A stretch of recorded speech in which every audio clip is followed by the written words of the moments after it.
Bom, primeiro vamos falar sobre os aerossóis no ambiente odontológico. Aqui nós temos uma imagem bem indicada que mostra um paciente numa cadeira odontológica. Assim, um pouco em cima dele tem esses bichinhos que é para indicar o aerossol contaminado. Então, nós temos aí, por exemplo, 1 metro, 100% de contaminação. Então, o raio de 1 metro do aerossol, que o aerossol atinge, tem 100% de contaminação. Já 2 metros, que é o dobro, ele vai cair para metade da contaminação, vai ficar com 50% de contaminação, 2 metros de raio. Por exemplo, o spray emitido por uma caneta de alta rotação atinge até um raio de 2 metros. Então, a gente consegue perceber aí que ele pode atingir até 50% de chance de contaminação do ambiente odontológico. Agora vamos falar sobre as máscaras utilizadas em procedimentos com geração de aerossóis.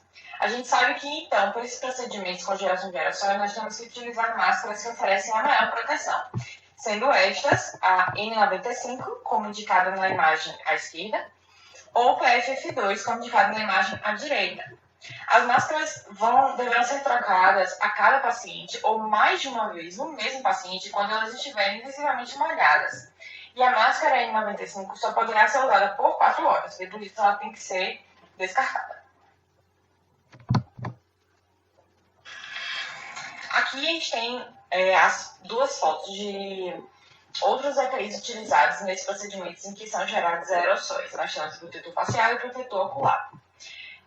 Nesse protetor facial, a gente tem que lembrar que ele é muito importante para conferir uma proteção mais ampla, mas ele não exclui o uso da máscara. Então, se você estiver usando o protetor facial, isso não quer dizer que você não deve usar a máscara, é só porque você está protegendo uma parte do rosto, porque tem as partes que ainda estão descobertas. Então, é muito importante saber que o protetor facial ele é uma adição ao uso da máscara.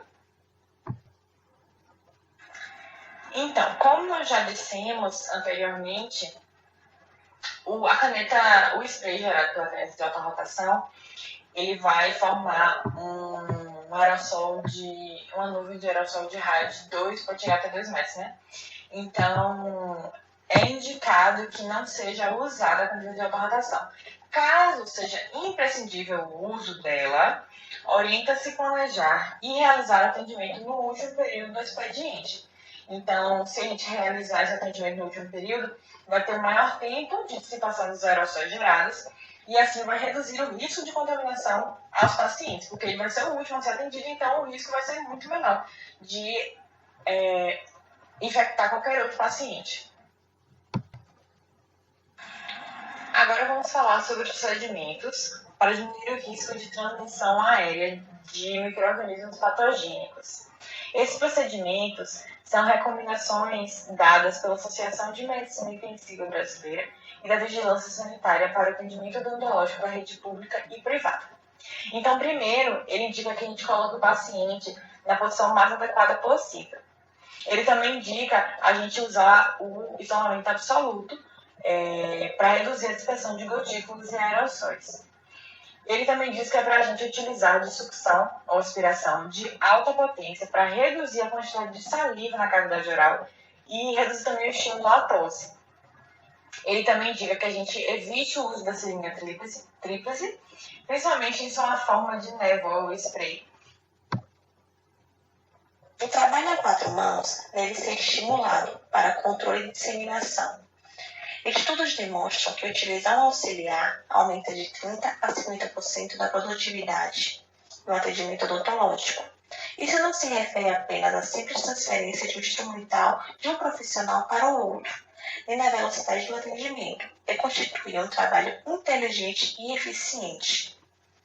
Recomenda-se usar dispositivos manuais como coletas periodontais para a raspagem periodontal e para a remoção de cáries, o uso de extratores de cálculo ao invés de aparelhos ultrassônicos para minimizar a geração de aerosóis.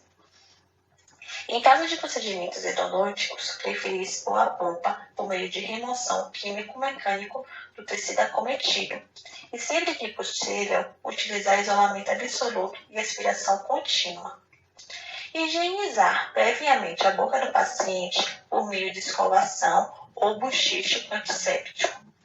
Fornecer bochechos com peróxido de hidrogênio a 1% antes de cada atendimento, pois recomenda-se para reduzir a carga viral salivar.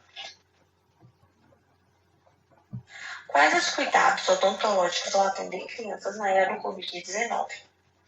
Deve-se priorizar a realização de procedimentos odontológicos com instrumentos manuais ou de baixa rotação, sem água, que não gerem a emissão de aerosóis. Com a aplicação profissional de flúor, cariostáticos, selantes, remoção seletiva de cárie, tratamento restaurador atraumático e restaurações provisórias. Entretanto, caso necessite usar caneta de alta rotação, deve-se optar pelo uso destas sem spray de água. Não utilizar seringa tripsi e substituir a lavagem com seringa com soro fisiológico. Não usar cuspideira, aspirar a cavidade oral do paciente com frequência e usar isolamento absoluto. Atendimentos mais longos. Em decorrência da Covid-19, os procedimentos de higienização e desinfecção se tornam muito mais rigorosos. Dessa forma, os atendimentos por turno se tornam mais longos para que todo o protocolo seja seguido e a biossegurança seja honrada.